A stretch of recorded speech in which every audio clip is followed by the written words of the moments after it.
I think somebody is about to turn heel when we do get to Survivor Series, which of course is happening very, very soon. But you should still watch us after the fact if you do come to this on Sunday, because you can get into my dumb ideas and think to yourself, should Simon Miller be doing this job, or is he just a bald idiot? I mean, it is the latter that is true. But given we did see on a very strange episode of SmackDown that was kind of just there, it's either going to happen in the men's match or it's going to happen in the women's match, and I'm starting to lean in towards the women's match, but we will wait and see. As you are here too, thank you very much for joining me. Please do hit that subscribe button and check out other content on the channel, because I promise you you'll have a good time. Maybe I just lied to you. There's only one way to find out. Let's talk wrestling. Now, the big thing on this show was Charlotte Flair and Asuka in the War Games Advantage match. I did not think Asuka was going to lose for two reasons. One, I know the men have the heel advantage as well, but I just think if you're going to do a War Games, always have the heels have the advantage, because it makes sense. You want the bad guys to be beating up the good guys and taking advantage of the numbers situation. But WWE enjoys doing a little bit over here and a little bit over there. But Charlotte Flair won. It totally surprised me, because I didn't think Asuka should be losing until she put in big singles programs, because she's just so damn good. And this heel character is amazing. And really, given that, as we talked about here, it was Asuka that, well, it wasn't Asuka that injured Charlotte, but that was the match where she hurt her ACL. You could have done that as a singles feud. Of course, we want to get to Io Sky versus Asuka one-on-one. We want to get to Kairi Sane, Asuka one-on-one. Becky Lynch could be thrown in there. You could put a Tiffany Stratton, a Stephanie Vaquer, a Julia, a Rhea Ripley. I mean, you could have 2026 that is exclusively Asuka having banger matches with everybody, and you pick and choose the wins and losses.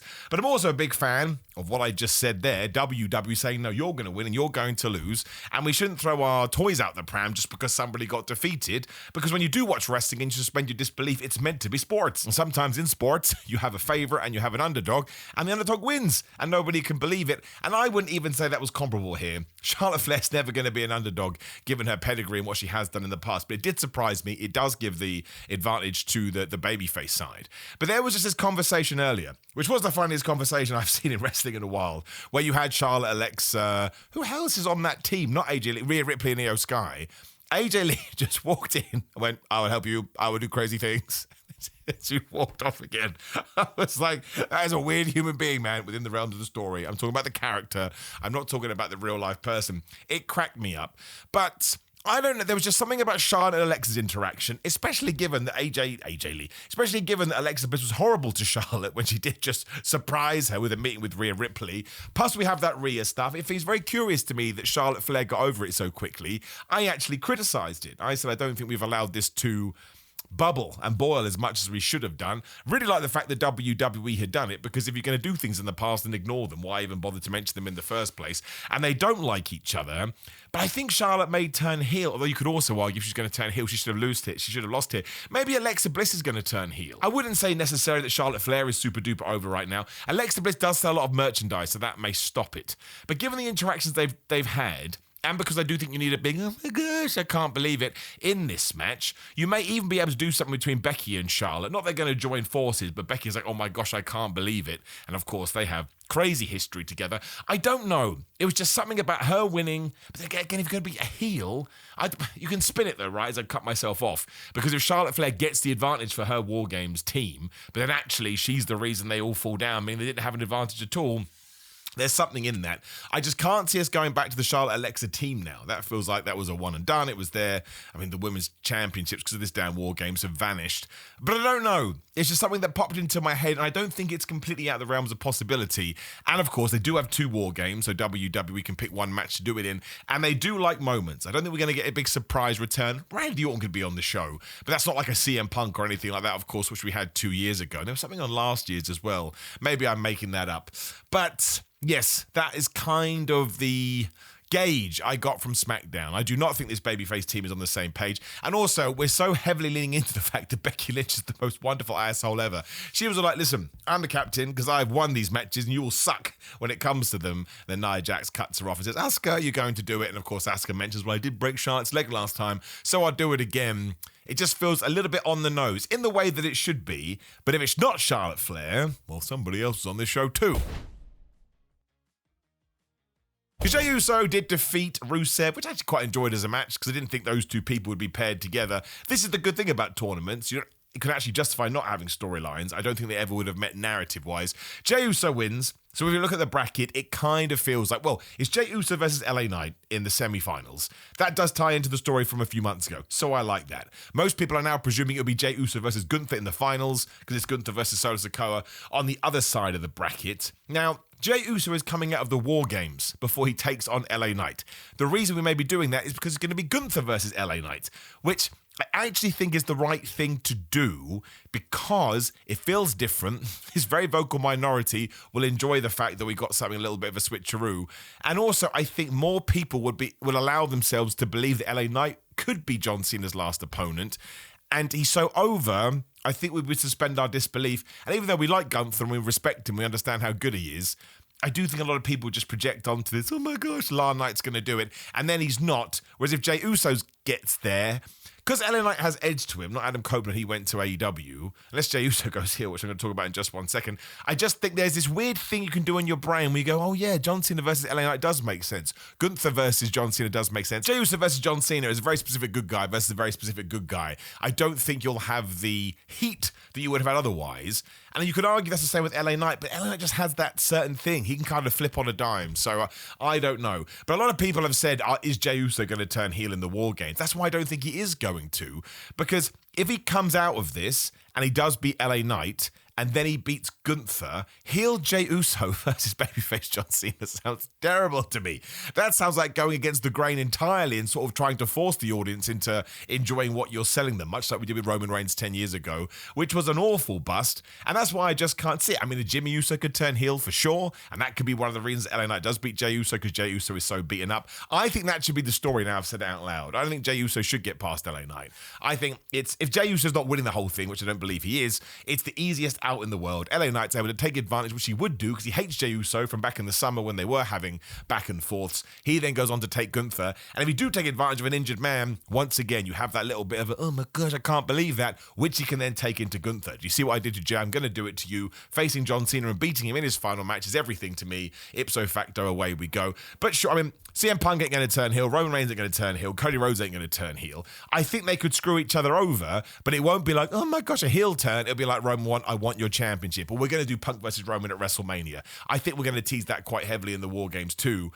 And do you really want to see Jimmy and Jay go at it again? I think we should probably leave it. And also, you don't want Jimmy Uso to be the heel, because that's what we did last time, so we're just copying, pasting. And I love Jimmy Uso. He's underrated, but the moment he comes and goes, he's not really sticking his oar in as much as I would like. So if there is going to be a heel turn, I think it's in the women's War Games, especially because the men's heel turn, which I believe would be Jey Uso, for the biggest surprise, then impacts on the John Cena tournament. I don't think WWE wants to do that. So the match was fine. Again, I'd throw that out there. You can kind of take it or leave it for what it was. But if I was going to take a guess, who's the women's team? Rhea Ripley? No way. Io Sky? Redonkulous. Alexa Bliss? Maybe. Charlotte Flair? Maybe. And AJ Lee? That would be stupid too. I think AJ Lee, Becky Lynch are going to have a thing as well. I think Charlotte's going to turn heel. Or it could be Alexa Bliss, but she sells more merchandise. This is just a completely random prediction, and check my predictions video out. I think I talked about it there then. But watching this show and her getting a big win, and her getting a lot of grief from the rest of her team in a kind of way, because she was forced into this, I think maybe Charlotte Flair does go heel. Otherwise, yes, we got LA Knight versus The Miz. This was terrible. Not the match itself. The match itself was fine. It was a perfectly acceptable WWE match. But the way we got The Miz into this, because it was so weird, because LA Knight was like, why don't I have an opponent? Why aren't I getting a bye? What the flab is going on? Nick Aldis decided he had to use the magic tumbler, right? Had days to do this, maybe even a week. Didn't bother. So The Miz came in, as R-Truth was talking about his groinal area. So Nick Aldis is holding one of the balls, of course. And then The Miz just takes it out of his hand and changes it. This is something you would only ignore if Nick Aldis was The Miz's dad and you knew the kid was trying to learn magic and you were like, oh, son, I'll let you off with this one, even though your sleight of hand was terrible. I can't believe this is all the WWE came up with. And as always, if you enjoyed it, awesome. And it's not the end of the world. It was a 2-second segment on SmackDown, and we have 52 weeks of shows a year. I can let it slide. It doesn't bother me. However, I'm very blessed to have a platform, so I'm going to give you my honest feelings. It felt very much like something we would have done in old WWE, which now ties into the little person John Cena we did on Raw.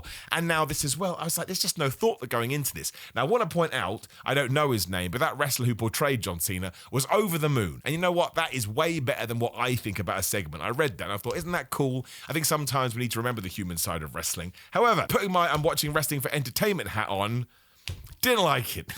Just come up with anything else. Just tell the story that The Miz early in the day snuck in there and every single board in the tumbler said Miz, Miz, Miz, Miz, Miz, Miz, Miz, Miz. And then after he loses, you cut back to Nick Aldis, who goes, that son of a gun, and you just lean into it that way. At least that's a bit more interesting.